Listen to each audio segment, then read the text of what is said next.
Canada के साथ मौजूदा राजनयिक विवाद के कारण भारत ने कनाडाई लोगों के लिए वीजा सेवाओं को निलंबित कर दिया है। कनाडा स्थित फंड भारतीय शेयर बाजार में सबसे बड़े निवेशकों में से है। हालांकि बाजार विशेषज्ञ भारतीय बाजारों से कनाडाई निवेश के छिटकने की आशंका से बहुत चिंतित नहीं है। विशेषज्ञों के अनुसार कनाडाई पेंशन हेज फंडों ने भारतीय बाजारों में लंबी अवधि का निवेश किया है, इसलिए छोटी अवधि के लिए उनके प्रतिक्रिया देने की संभावना नहीं है। These are pension funds and have long-term agenda of investment, so they have a very long view, and which I think is not impacted by short-term, political conflict. So I don't see this in that light, and I think the investments remain pretty safe and invested. Anyways, India is a growing country, and we are receiving investments from across the globe.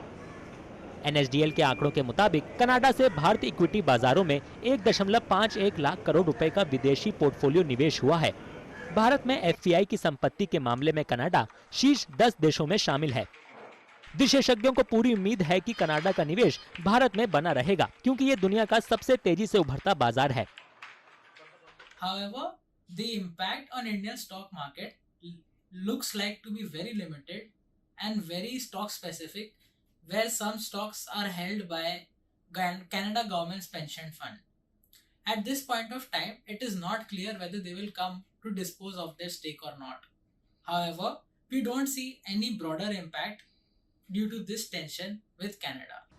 विशेषज्ञों का मानना है कि मौजूदा तनाव में Canada से भारतीय बाजार में कोई नया निवेश प्रभावित हो सकता है, लेकिन कनाडाई निवेशकों ने पहले से जो निवेश किया है वो उसे वापस लेने की गलती नहीं करेंगे।